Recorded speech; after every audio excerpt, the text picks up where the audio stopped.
guys, welcome back. This is Jewelry Garage. I'm Davis. This is Tristan. As you saw, we finally got the Fiero back in the garage. It's been a year, I think, since we've even touched this. Like, I think I got this on the side of my house in like December of 2024. Yep. So we got some exciting updates. One being, we're crowdfunding the Fiero now.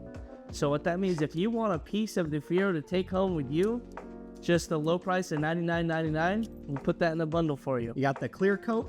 You got some, what is this? That's spoiler paint. No, sorry, that's spoiler paint, and that's paint off of that. So you know what?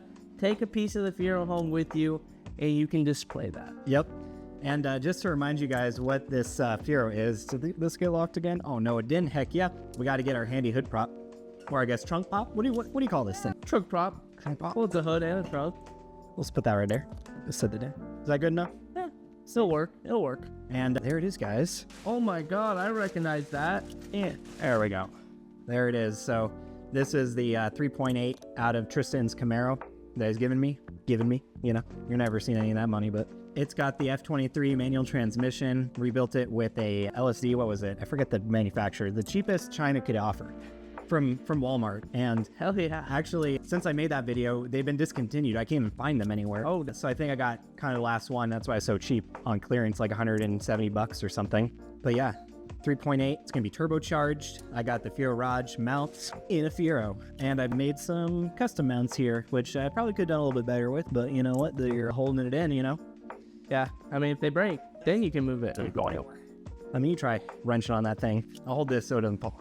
Yeah? No, I don't see it even shake. It's pretty solid. You know, that's gonna be, you know, real, what is it? Teeth gritter in the car. Gonna be clenching pretty hard after that one. But I did decide to go with some ZZP logs instead of making my own manifold or making my own injector rails. You know, just a proven setup. I don't want to mess with anything fire-wise. Yeah. With a Fiero, they're kind of known for, you know, exploding in some fire. But yeah, I got LS coils on this thing, welded to the aluminum valve cover, so it's kind of like an LS setup where you can just remove the whole rail assembly, just those 2 or 3 bolts on either side.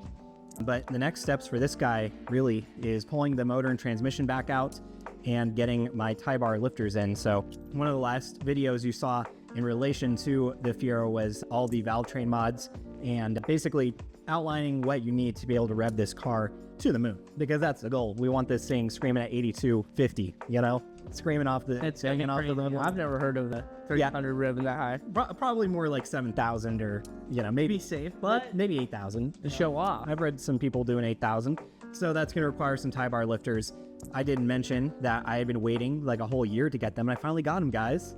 So I'm going to hand this over to Tristan. I'm going to grab them. They're hidden somewhere. Yeah, these things are basically priceless now. Hey, can get them. I mean, really what a lot of guys do is they just get the LS Johnson lifters. You get 2 extra, I guess technically 4 extra units because, you know, you're down 2 cylinders, and they're just more ubiquitous or easier to get, but they're more expensive. They're like $200-300 more expensive because you get more lifters. So there's a V6 version, and it's kind of, they're a little bit different design, although the LS will work. But that is what I was waiting on. You know, I was scammed pretty heavily, waiting for so long for them. Where did they go? Were they in here? Also, this is all Tristan's Firebird right here. He got his block machined. He got cylinder heads machined. Crank polished. Yeah, crank polished, and the rods were a little out of round, so they got that fixed up for him. Yeah, that was pricey. You know, in today's market. Only about $700. Oh, $800. What the heck? Yeah, and you know what? I was telling Davis back in before 2020 times, that would have been like $400 or $500 at most. Yep. So, really hurts on that. There they are. So this is what they ended up sending me. I bought Johnson lifters, and they sent me Morels after I agreed to the differential in price. But these tie bar lifters eliminate the necessity for the plastic lifter trays, because plastic lifter trays can fail. These can spin inside the lifter, you know, channels, whatever. And those can never.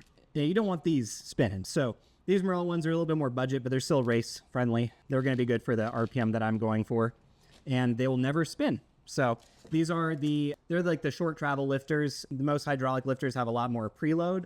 These ones don't have as much. So I'm just going to need to measure the push rods a bit more precisely, which is fine. Need to measure them anyways. But those are going in. So those are racing components. Yes. And I guess while we're here, I can show off some more parts. I showed you guys one of the last videos, but you know, it's been a year. We got the spec triple disc or twin disc clutch. We need to put that in. I got a tap and die set. Look at that thing. That thing's nice. Oh yeah, aluminum flywheel, That's nice. twin disc. So I got a drill and tap and some ARP hardware for this guy. It requires some bigger bolts because the stock ones are like 10 mil and these are 12. And these come off of like a Ford Pinto or something. Yeah, so he's gonna retap his crank. Oh no, his crank bolts. It comes from a Nissan 2-liter SR20.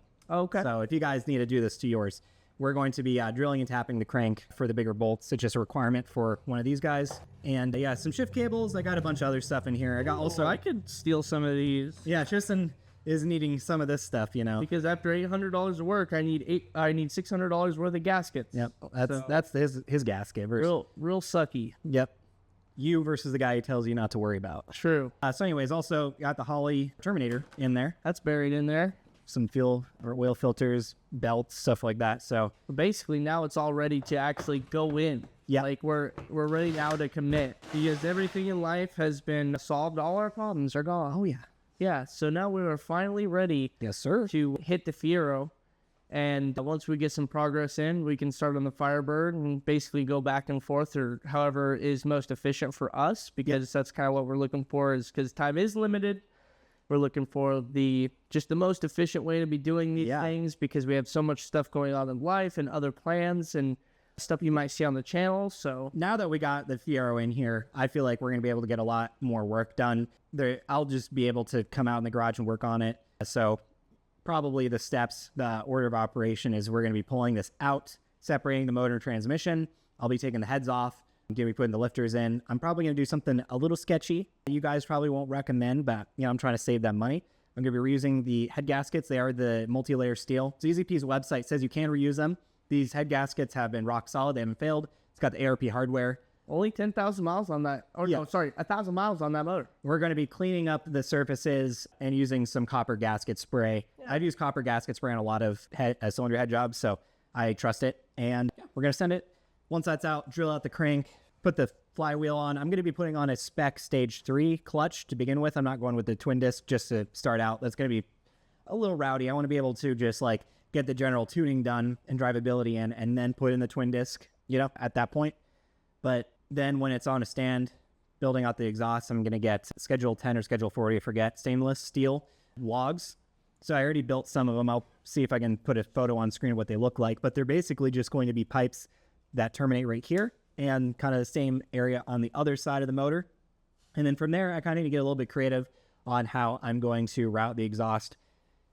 Maybe I can go straight down and around or go over. Going over is the easiest, but I don't want to have a lot of hot pipes like right up top. But It's like the intake would go right above it, so that would kind of suck unless it was like fiberglass wrapped, which I'm not doing that. I'd get it Cerakoted. Underneath, I'm not sure how that would be possible, but It's got some it's just not a lot of ground clearance, I would say, because I mean, True. look at. I don't know if you guys can see that, but look how much clearance the oil pan has to the ground. Oh yeah, that's a good maybe maybe 4 inches, 6, 8 inches. 6 inches. Maybe 8 inches. Maybe average. Average size. There's an average amount of distance there. Maybe a good 10 inches. So. Yeah. So yeah, like as long as it doesn't go below that, I think you're good. Yeah. Like honestly, the oil pan does dip like at an angle, and you might be able to get a pipe through there. The axle doesn't take. I literally can't even get the fucking camera. Yeah. So actually, the lowest point is the frame, the subframe. That's good. That's just crazy. I don't know how that's possible. I don't know how that's possible either, but that's good because if anything rubs, it's not going to be your engine. Yep. Yeah, I'm gonna box some of the subframe. I got my welder all set up now with actual gas, no flux core. I got the good TIG welding setup, but I've never had a good MIG welding setup. So I finally bought gas and proper stuff for it. So, I can actually do some MIG welding. It's going to make fabrication a lot easier. It's also going to help once we brace up this because we removed the trunk wall, I guess what you call it, firewall. And it definitely makes it less. Oh, I guess that's not a firewall. That's not a firewall. That's just I think you could consider it a firewall because it's blocking a motor, I mean, I suppose that's true. But the trunk is gone. This is what was the trunk. And then you can now see it is not a trunk. Yep. Well, it actually went down. It went down all the way to there. Right? Yep. It went all the way in here, and then... good utility, but, turbo stuff is more important. Yeah. Yeah, I mean, you really do need to utilize this space since you opened it up and cut your trunk out. Yep. Not that you needed it, but got to use that space. The intercooler would be perfect around there. Yep. So there's a lot to do on this thing. We're going to be taking it one step at a time with that, just pulling it and working on it. Then once the motor again is on the stand, I'm going to be building the exhaust manifolds. After that, once the exhaust manifolds are done, I'm probably going to be putting everything back in for good and then building the exhaust around whatever I need to. I can't realistically build the full exhaust with it, outside of the vehicle. And then, once I have the exhaust done, it's just going to be wiring it up. The Holly is pretty much already done. It's got all the provisions or just some stuff. I guess it's kind of a personal thing. I'm just rerouting some wires and making it fit perfectly because, it's set up for a not front wheel drive. It's set for a front engine setup where you'd have it going through the firewall into it. This is a transverse mount rear engine or mid engine, whatever you want to call it. So shortening, lengthening, whatever I need to add to this. And then, I got my fuel tank in the shed. We got to get the fuel pump. I got a Hellcat fuel pump for it. Got 8 AN lines. I guess this is 6 AN, so I'll see what I can do with it.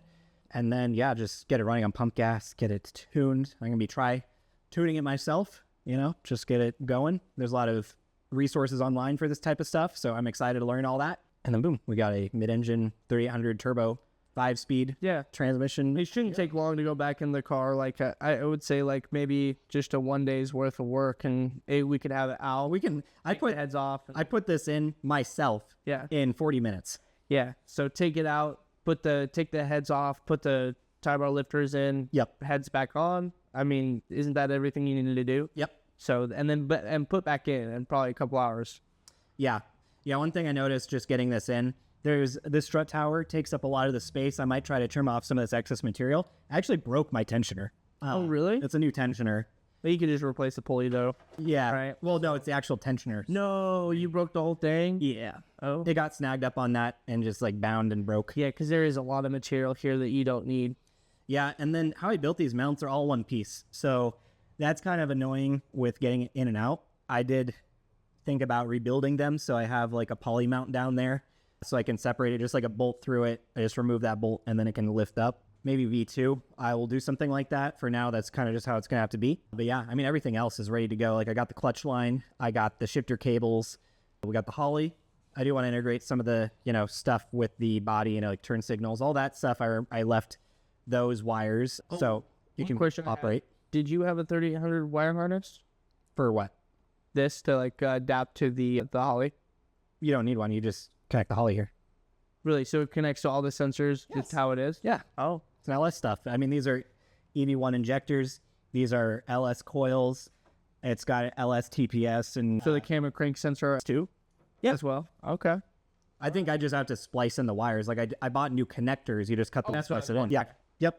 Yeah, you don't need a 3800 harness for this at all. If you're going with a standard 3800 with the ICM or whatever it's called and the coils that come on a 3800, you can't even really use a Holly for that. But right. I imagine you need some specialty stuff for that. That's why it's better to go to the LS coils. And then, it would have been nice if I had the oil fill on this side. Yeah, that's true. It's annoying, but whatever. True. Well, can't you move it? Yeah. Yeah. And then I need to replace this oil pan. That oil pan actually needs to go to you. That's the Firebirds. Ooh, that's going to be important to know because the shape might be different. It is different. You'll need to know. No, I have my own oil pan. I have a G-body oil pan that I already welded on the oil return line. That one is just yours because front wheel drive. Right. Which you can have that back where we can modify, actually weld in a return bung. That one is a thread-in unit. Right. It's plastic washers.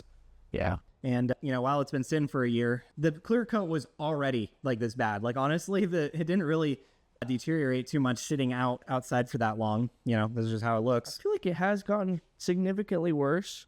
But, no, this is what it looked like before. And this is why we're selling, guys. We're selling parts of the Fiero. Oh, yeah. If you want it, don't eat it, though. The interior also held up pretty well. Surprisingly well with those holes in the back. I don't think any water got in. And the headliner is still mint, which is actually very nice. It's not sagging anywhere. I got the 4-speed shifter, which I need to convert to 5-speed. I still got the Ricer steering wheel. Yeah, I'm surprised with those holes in the firewall that no bugs or anything. No bugs got in. Spiders. I couldn't tell. There's spiders. I couldn't tell. Well, they're in here right If now. you don't see them, they don't exist. They're in here right now. Yep. Is this duct tape? Yeah, I duct taped it down. That day we're supposed to get like that crazy hail, I just put cardboard and stuff over the glass. Oof. And I duct taped it. Because paint don't really matter. Should today. look at the back of look at the back of the lift. The lift? Yeah. Back of the lift. Oh, baby.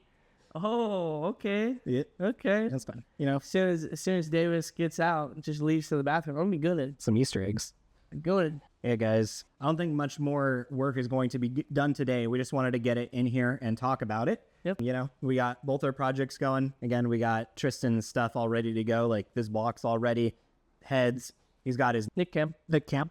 Yeah, the ZZP NIC camp. Yep, freshly polished from the cam shop, and then besides we have all the parts, we just need Yep. we just need the gaskets. I mean, maybe push rods actually. Yeah, we need to measure push rods. We'll probably need, because normal Nick cams, they have 7 on one side and 6.95 on the other side, but we're gonna measure. So likely going to need push rods, but that's the only mechanical item I think I need left. So we're pretty much ready to start on that project, tear it apart, get ready, and just go at it. Once we're ready, I think, we go balls to the wall.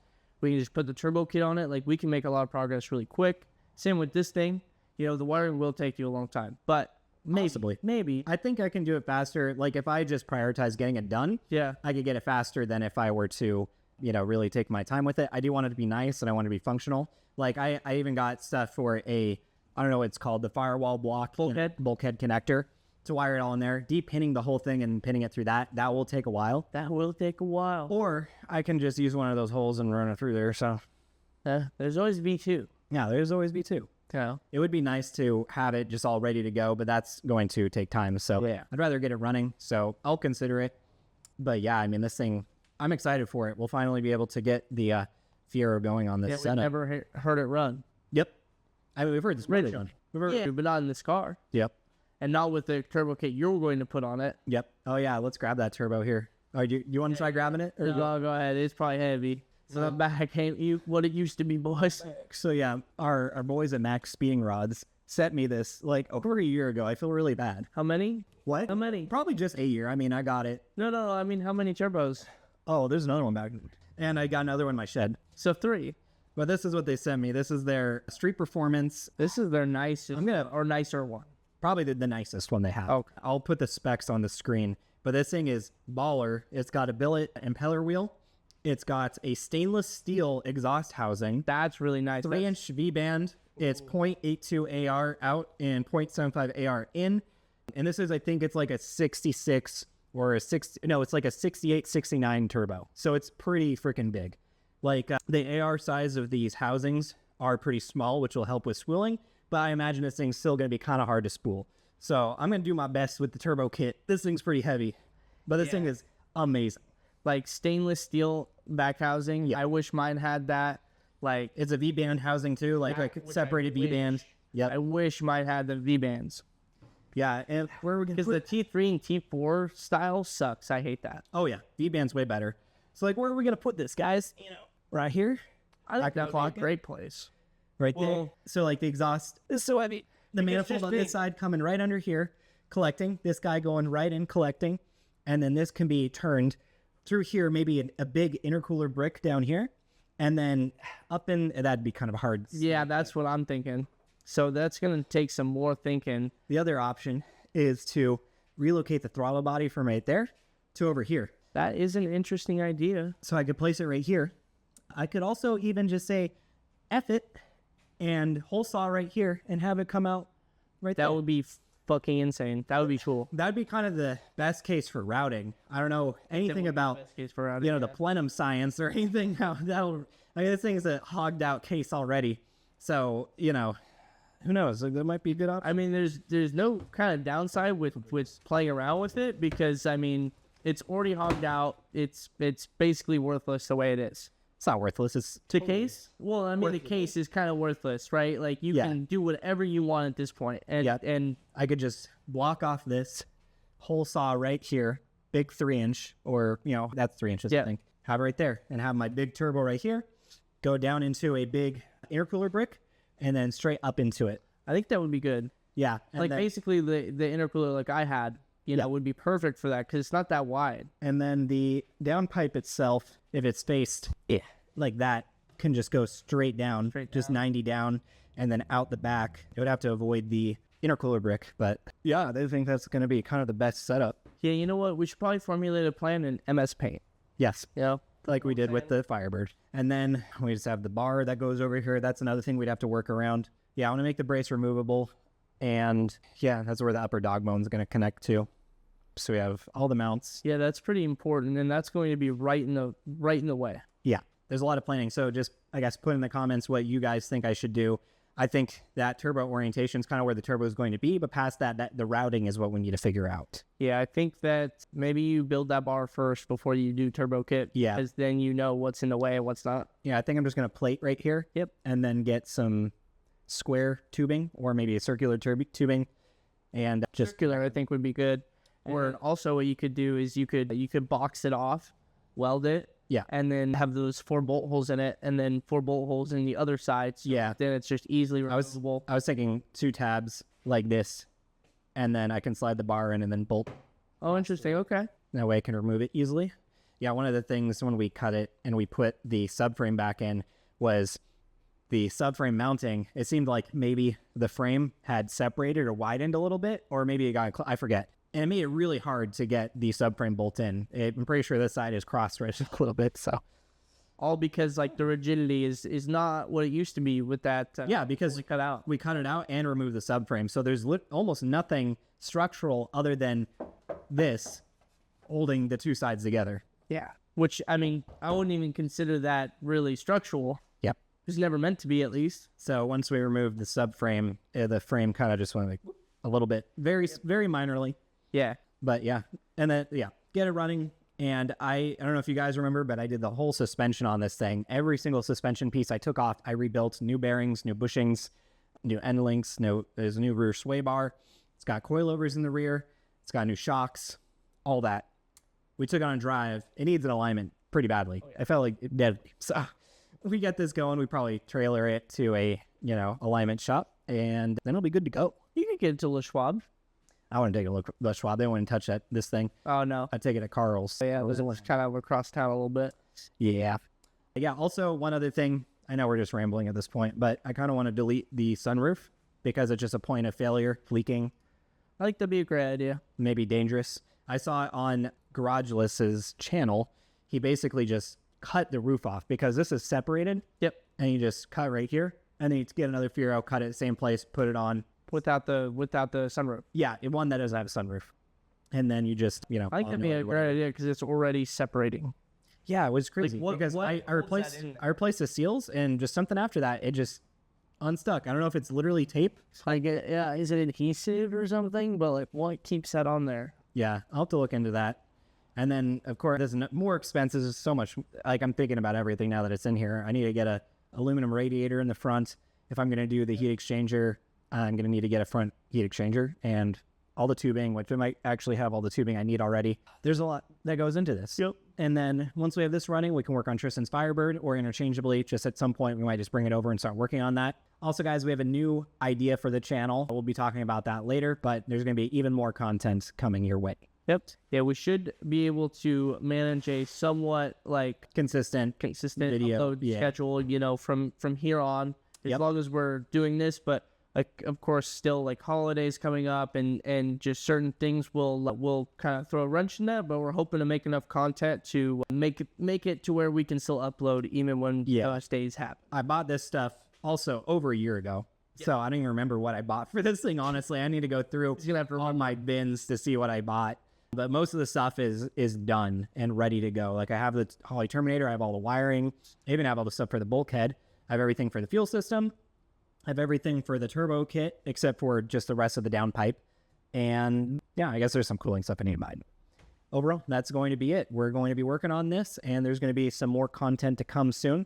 That'll do it, guys. I do appreciate you guys watching our videos. Be sure to leave a like, comment. You also join us as a member down below. That helps us directly with our expensive projects. Yep, join our Only Cars. We are Only Cars. But yeah, guys, thanks for watching. We'll see you next time.